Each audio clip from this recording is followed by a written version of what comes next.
You're listening to The Mancave with Lexington Steele and co-hosts Andre Lavelle and John E. Depth, right here on LA Talk Radio. Well, it is indeed December 22nd. This is The Man Cave here on LATalkRadio.com. I am your main man, Lex Steele, along with my co-host, Andre Lavelle. Yep.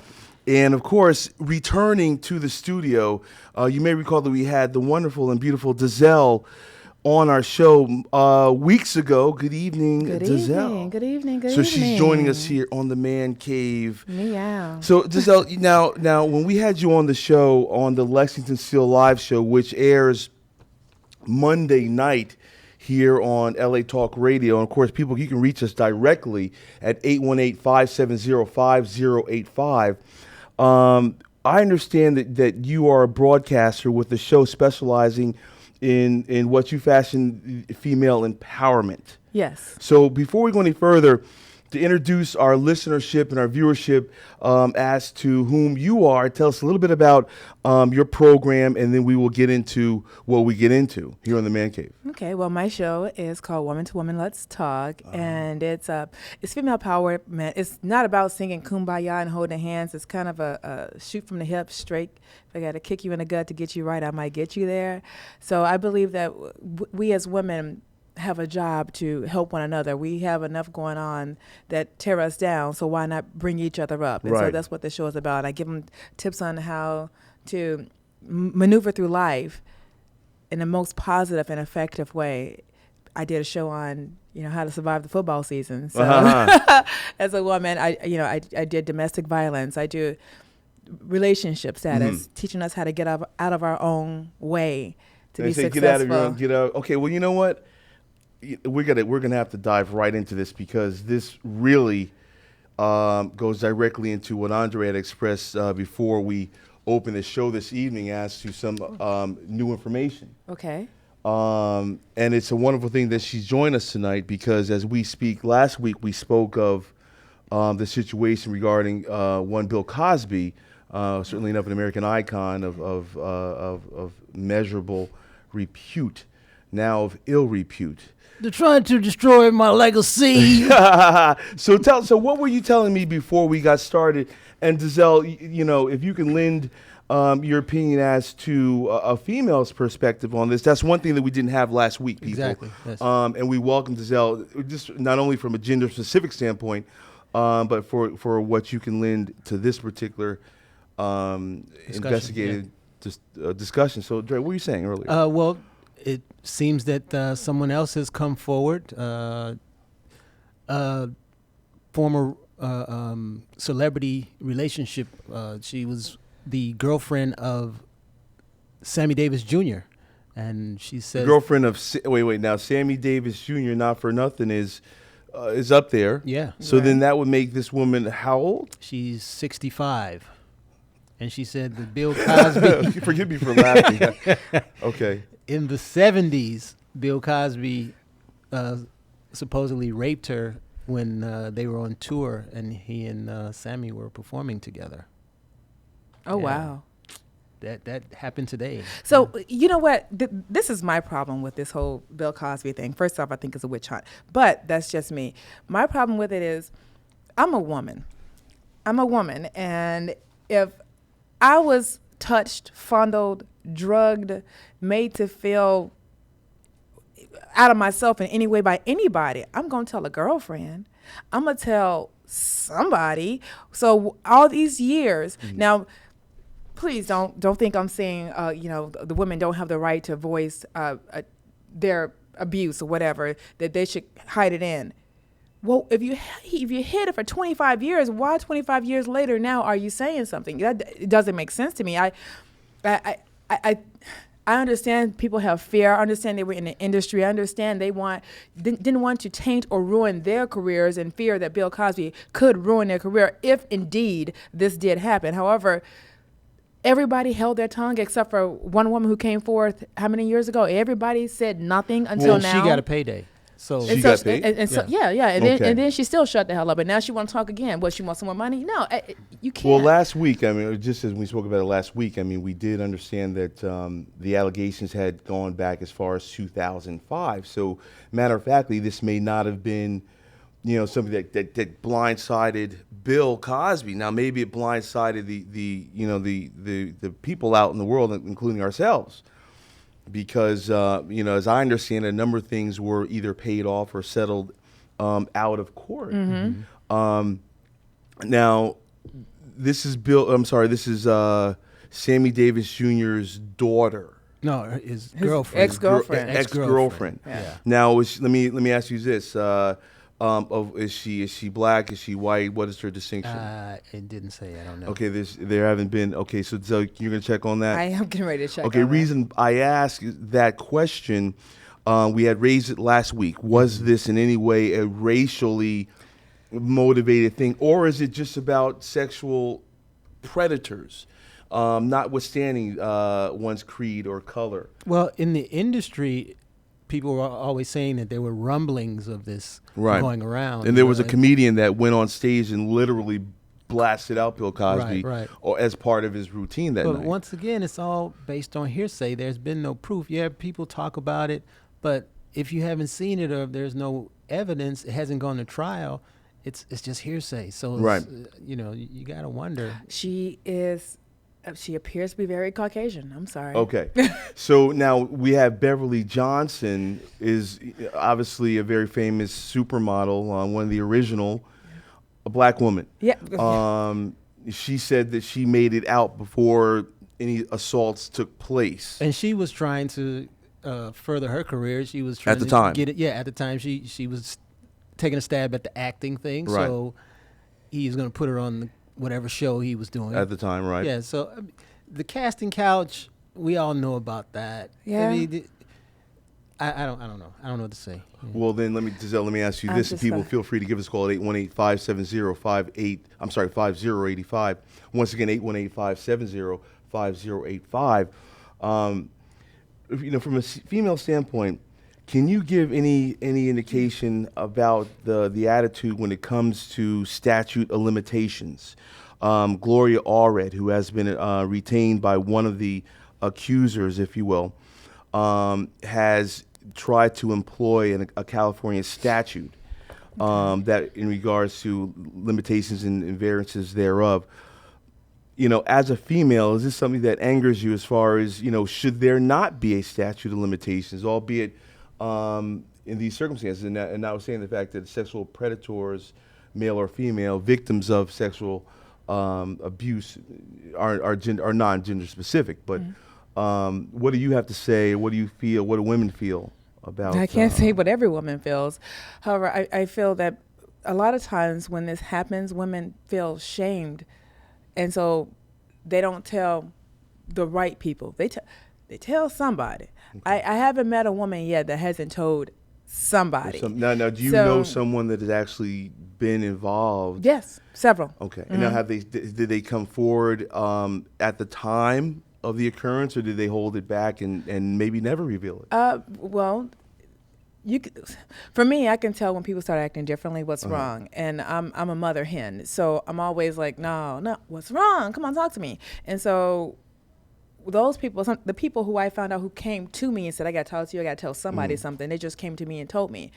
But the people who didn't want to say anything, their demeanor changed. They acted differently around men or even male children. So it was should there be a statute of limitations? I don't know the answer to that question. I will say that everybody should feel empowered to be able to express themselves to somebody and, be able to say, okay, I need help. And that's the hard part, is being able to say, I need help. And sometimes you're ashamed. Sometimes victims are guilted into feeling it's their fault. So to say, no, there shouldn't be, you shouldn't have committed. If you don't want to do the time, don't commit the crime. Is that the saying? But I don't know. I don't know sexual predators. I don't know what goes through their heads. But Nor do I. with it being a crime, I mean, people make mistakes. if you do something in your youth, should you be held accountable once you become an adult? Okay. You know? So if But a that's person gets crossing- therapy, they get help. You know, it's like people who go to prison and they're labeled a predator, and that tag is with them for the rest of their lives.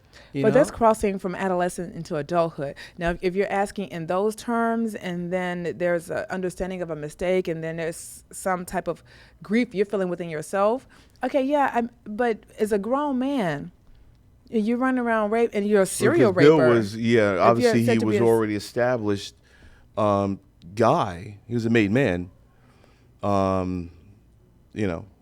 mean, are there reasons to believe that that these could be the machinations of the Illuminati, perhaps even? Ooh, you going there, huh?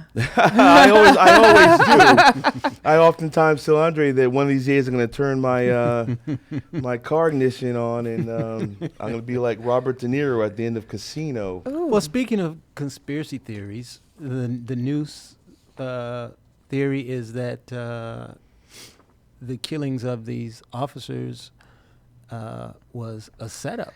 Okay, now, I truly believe that. Okay, now before we go any further, now you alerted me of this just this morning. Now I had not been aware of what had taken place days ago.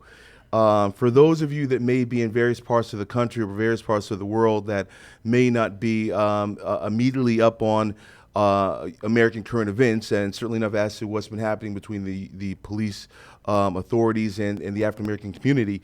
Andre, can you expound on what you know as to what happened in what seems to be a literal assassination of New York police officers? Oh, well, a gentleman, I don't have my notes for his name, but apparently he posted on Twitter that Instagram that in retribution for Mr. Gardner's death, murder, he was, and I quote, "You take one of ours, I'm taking two of yours."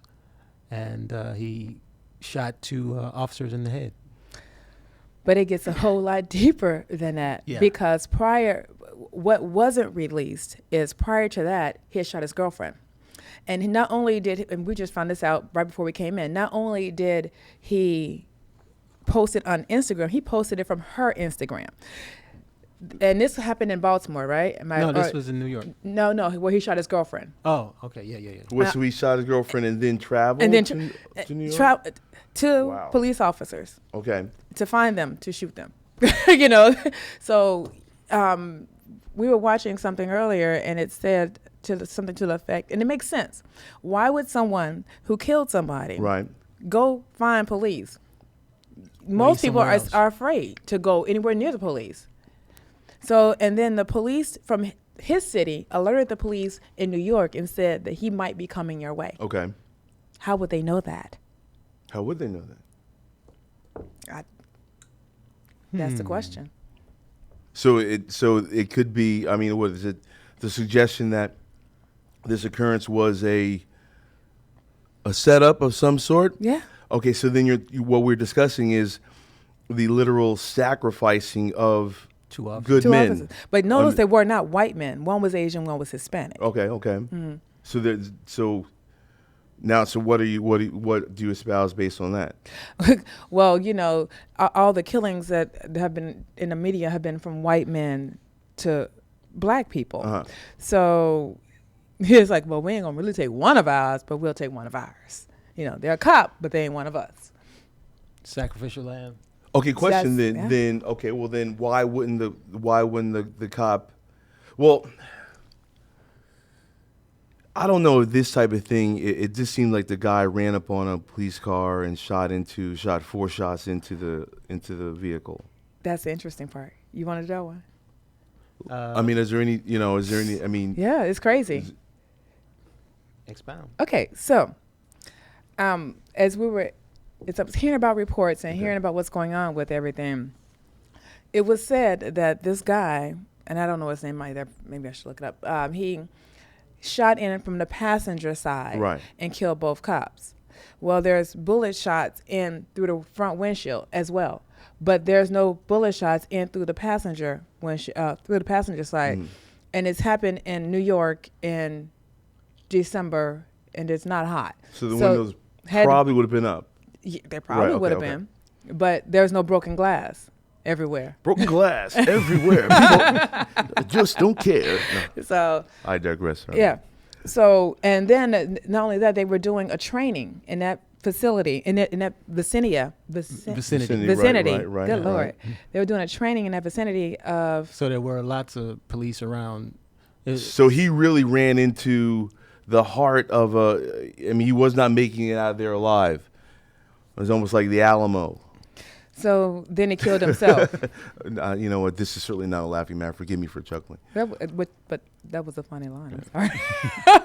Wow. Okay, so this begs the question. I mean, this was certainly enough a retaliation for acts that this person felt in a misguided circumstance that he should have been the executioner. Was it a retaliation, or was it assumed or made to look like a retaliation? But by whom? I mean, like, I understand. I get the details as you guys have displayed. But why? You know. Well, it's like 9/11. I mean, we're losing more and more of our rights. Right. Okay. So then, perhaps you're suggesting that someone said, "Look, let's make it look like a black guy shoots two cops." Further, bring us closer to that proverbial race war that they say is brewing and will erupt as we move into this millennium. Well, not even necessarily a race war, but control and domination. Making this a police state. Yes. Now, certainly when we get into things like even the discussion of a police state, and I know we went over this briefly last week, I really find it difficult to say we're inching towards a police state. We're very, very far away from a police state. Given the states that we know are police states, we are very, very far from that. We're very far from a North Korean type of livelihood. Well, look at how the National Guard's always called when it's black people protesting, or they're quick to bring out the batons and the gas and the rubber bullets.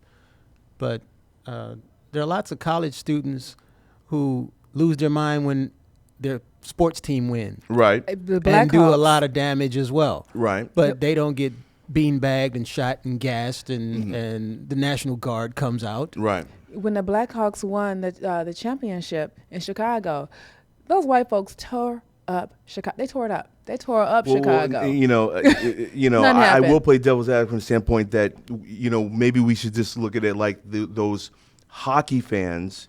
Because I'm sure those hockey fans, I'm just playing devil's advocate. Certainly, if those hockey fans may include people of other distinctions. People look at hockey, man. Hey.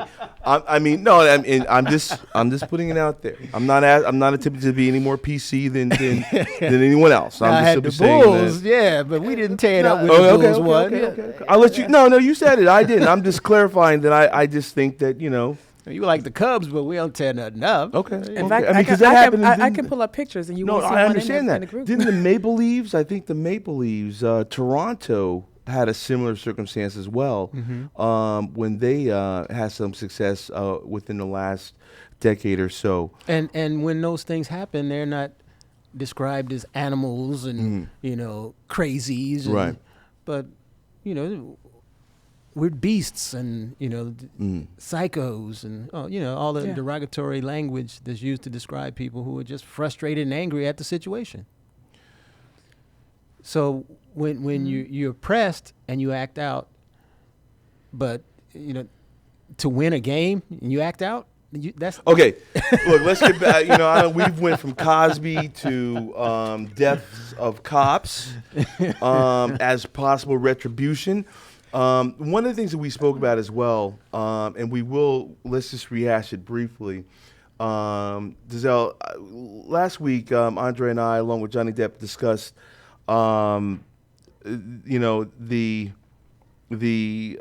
migration of the civil rights movements and those who led such movements back in the day, so to speak. Your Jesse Jacksons, your Al Sharptons, and so forth, of gentlemen of that ilk. You segue to 2014, and I can't identify those that specifically indicate themselves as civil rights leaders, but there seems to be a brewing brouhaha, if you will, between the leaders of the past and leaders of the new school. Do you think that leaders of the past are still relevant or should remain relevant even today? Because a lot of people are getting on Al Sharpton because he now has got a show on CNN, or is it CNN, or is it? He's got his own show on either CNN or MSNBC. It wouldn't be MSNBC, certainly not. It wouldn't. Could be headline news, but he's got his own show on major media. Mm-hmm. Jesse Jackson is bringing home. He's international now. He's bringing home prisoners from Cuba. Settling. But are they relevant because there isn't anyone from this generation stepping up to the plate? That's the question. I mean, do you think that we should not, as people of this generation, are we not appreciating enough? What I think is happening is the people of our generation right now are doing things as a group instead of singling out one individual to do such a thing. I think working as a unit, instead of an individual, is better. I just personally do, because I think it gives artificial power to the wrong people. Or is it that within the new movement there hasn't been an individual distinctive enough to accelerate from the pedestrian leadership that claims to be representative of the African American community? But why does the African American community need a specific representative? Who else has a representative for their culture or community? Well, historically, we've had individuals that have certainly presented themselves in a way that we can align ourselves faithfully and confidently behind their leadership and directives. What I'm suggesting is that we should not be putting away with your Al Sharptons or your Jesse Jacksons because they may be a bit more mainstream now. I think that certainly enough, unless the new leadership presents an individual that is distinguishable from the group, I think that we still should maintain our iconic considerations for Jackson and Sharpton. You got to think about that whole icon word. You talking about people when you have someone who does something and makes other folks aware, it's called a movement. When you bring them along, it's a movement, and a movement shouldn't just be one person.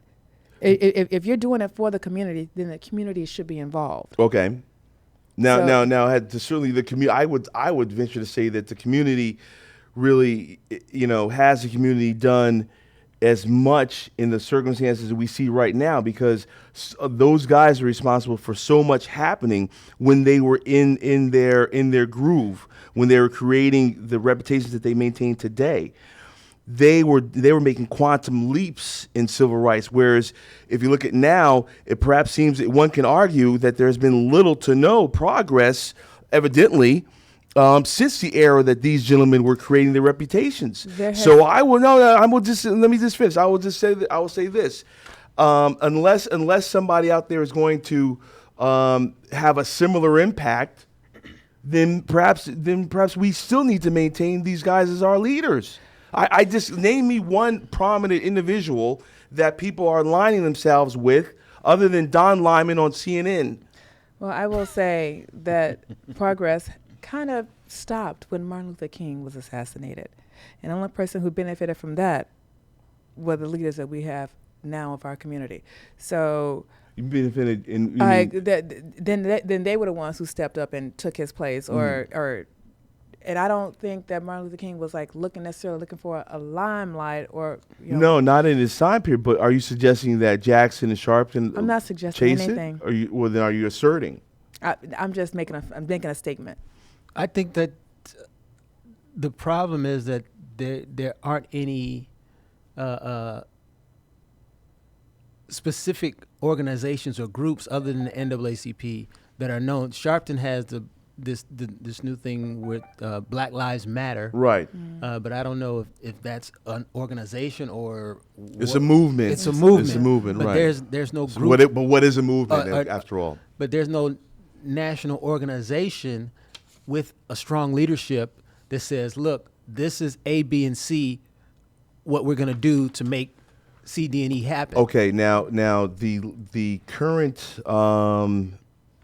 So we basically just have a lot of frustrated people not knowing what to do to make things happen. Okay, no. Now the reason why I just threw that out there, as far as who is, or at least I will say that one person that should be rallied behind is the guy that is the president of the NAACP, and I'm trying to find his name. I think the problem with there being a black organization is that it leaves out other quote unquote minorities, and Cornell when Williams. we make progress, Brooks. everyone makes progress. Civil rights created openings and opportunities for Latinos, Asians, and everyone else. So they should be banding with us to continue. Wait, who should be banding with us? Other minorities, quote unquote Okay. minorities, because they benefit from our struggle. Well, now, once again, and the guy I was speaking of is Cornell Brooks, who is the current president of the NAACP. Having heard him speak, I think that, in my opinion, he's a fitful leader that we can rally behind. I've seen him eviscerate a number of very competent blowhards from a political standpoint, as also a cultural standpoint, on many a mainstream media outlets. Even with NAACP, Jesse Jackson, he's on the front lines. He makes things happen, regardless of what people want to say about him. He got the people, the hostages free. And he's done that he's been responsible for several yeah, recoveries. He Right. did run for president. Right. So he's out there, if you want to say showboating or limelighting, whatever, but he's out there. He's doing something. Sharpton, he's out there. He's doing something. NAACP, you don't really hear anything about them other than trying to send some kids to college. Okay. Which is not a bad thing, but if they're going to do something to progress us as a people, they need to be on the front lines. And I definitely want to make sure that we got into another major story as well before, but I will ask you this then, and then certainly listeners and viewers, and we'll move on to another subject. If Dick Gregory wasn't so old, Man. Just tell the truth. Get out there. If you're in the public eye, Okay. Tell the truth. Put it out there. Let me ask you this.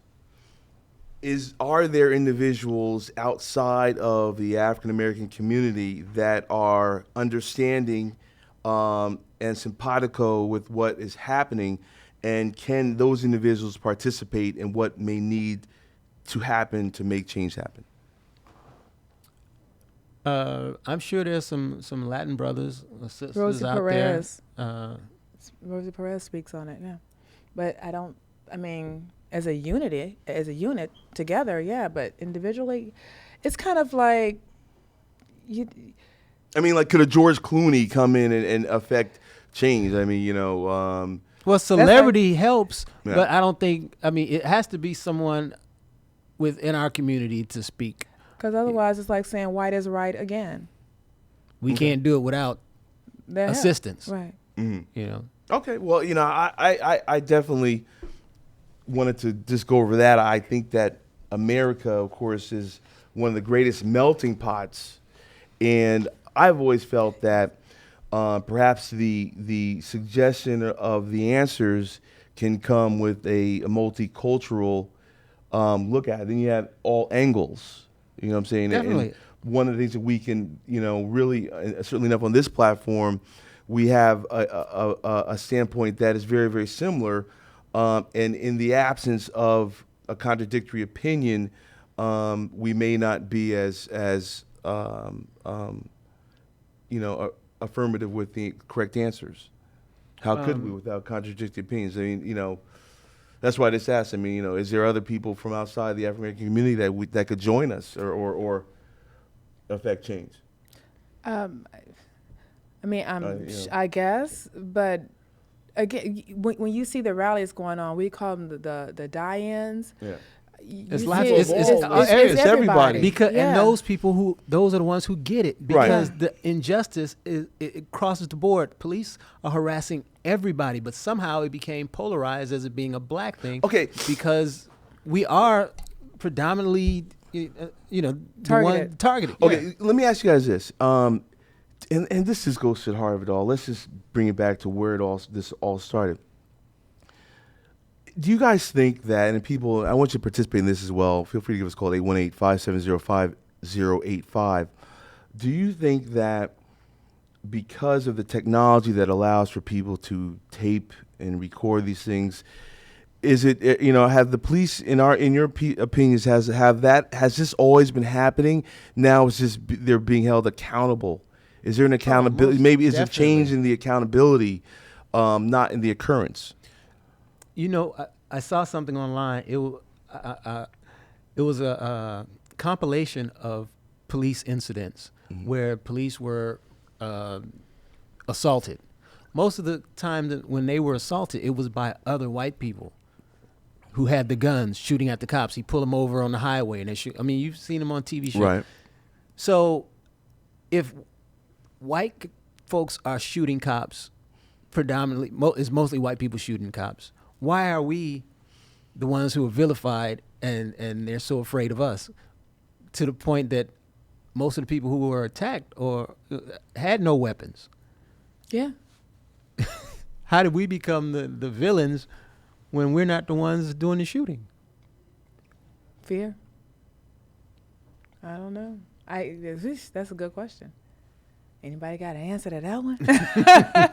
Well, for you, I mean, it's, what can we say? I mean, definitely something that we could talk about for quite some time, but we will move on. And one thing that, and this might go into another direction, but our methods, we get no respect. We get no response. We get no replies. You can talk to me all night. I've heard it. You need to talk to the people out there. Yeah.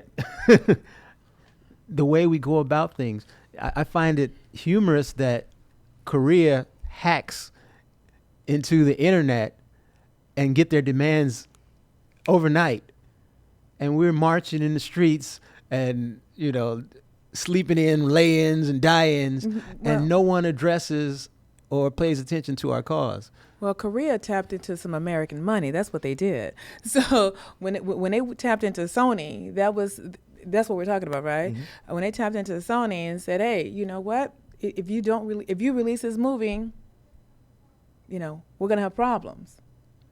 But it was unfounded. Yeah, but no, that's untrue. It has been. I mean, it has as of late been.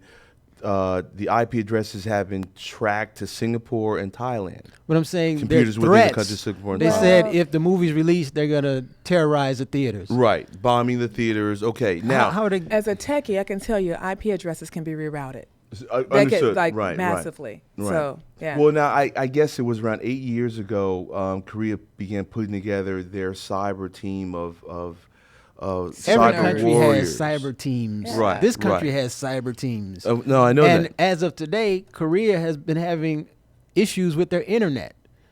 America's not taking credit for it, but hey, their internet shut down. Right. No, but what I was saying was if we're talking about bombing theater, whoever made the threat, the suggestion of that type of threat. Mm-hmm. You're looking at collateral damage of hundreds, if not ultimately thousands of people, whereas in our domesticated problem that we're talking about with the police situation, we're talking about the lives of one individual that, of course, is worth whoever can say. But I'm saying if you're looking at a situation that can bomb or explode 300 people, that's an international threat versus lose the loss of one person. There can be a little bit more concern on the international incident. It's not just one person. It's not. Yeah, I mean, and who to say that this couldn't be the start of a civil war? Who's to say? Right. Well, as far as it's Korea, priorities. I'm not worried about Korea. I'm worried about driving home and getting pulled over. Right.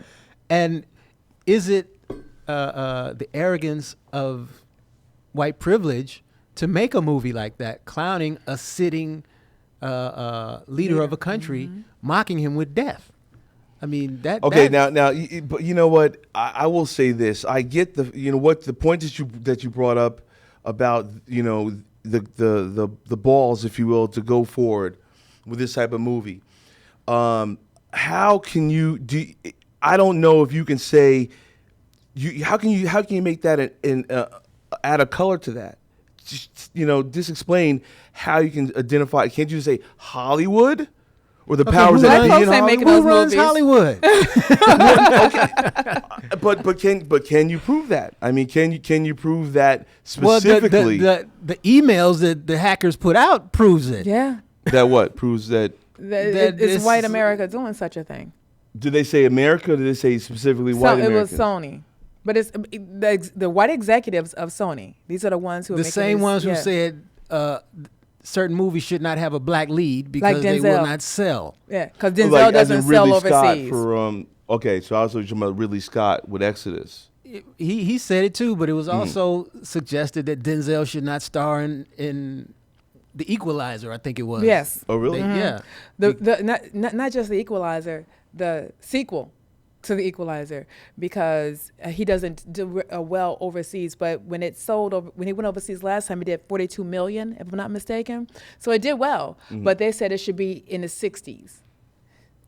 It's like when they were talking about, it was suggested that Idris Elba could play James Bond. James Bond's a fictional character, so anybody could play James. They could have an Asian James Bond, but who lost their damn mind when they thought a black man was going to play James Bond? Just like with Will Smith playing Superman. No, I've never heard that. I definitely have an article, as a matter of fact, with me in regards to Idris Elba playing James Bond. Ian Fleming's James Bond just alluded to the fact he was British. Exactly. Right. So it doesn't. We don't necessarily have to. As a matter of fact, I know that Roger or Daniel Craig, while he got flack for being blonde. He's supposed to have black hair. I think he just has black hair.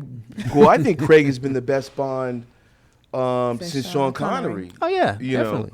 But he doesn't want to do it. No, Pierce Brosnan was whack. Okay, I'm just asking. Because you know what I'm saying. You know why I say that? Because Sean Connery, at least you could see him kicking someone's ass and not having his ass kicked. But Roger Moore, Pierce Brosnan, who was the other guy they had? And they had a couple guys who just fade into obscurity. And those guys I couldn't see them playing. But Alba I could see playing it because he is British.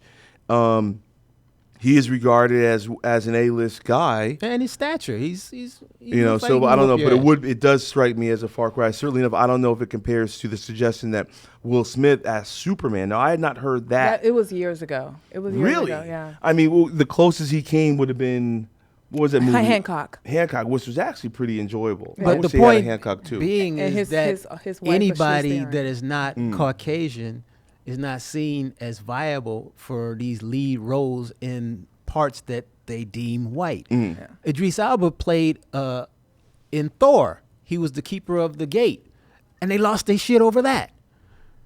The comic book heads, oh no, he's not black. I mean, come on, man. If it's left up to Hollywood, they'd remake the movie of Bob Marley, and he'd be white.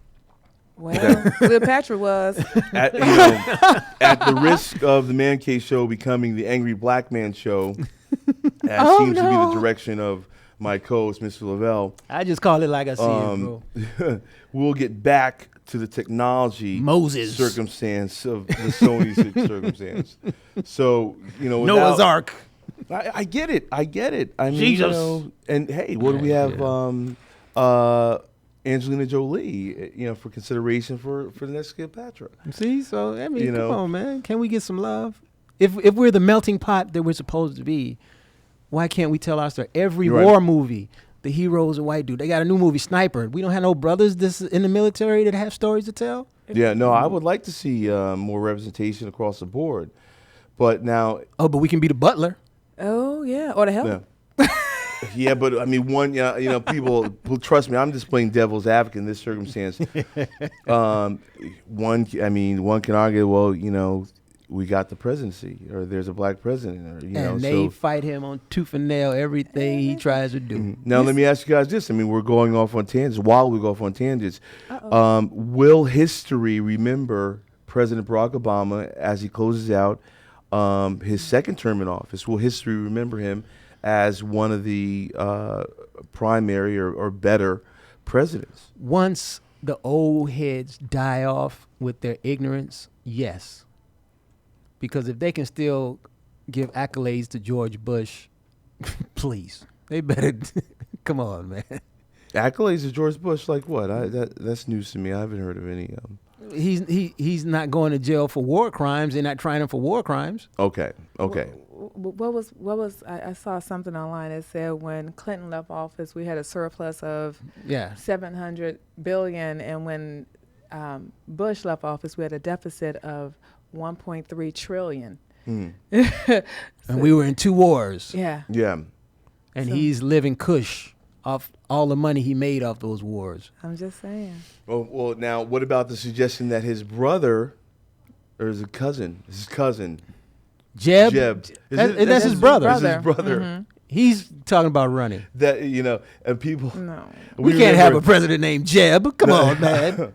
Remember a couple terms ago when W lost his election, and then his brother circumnavigated the votes to give him the state of Florida. Yep.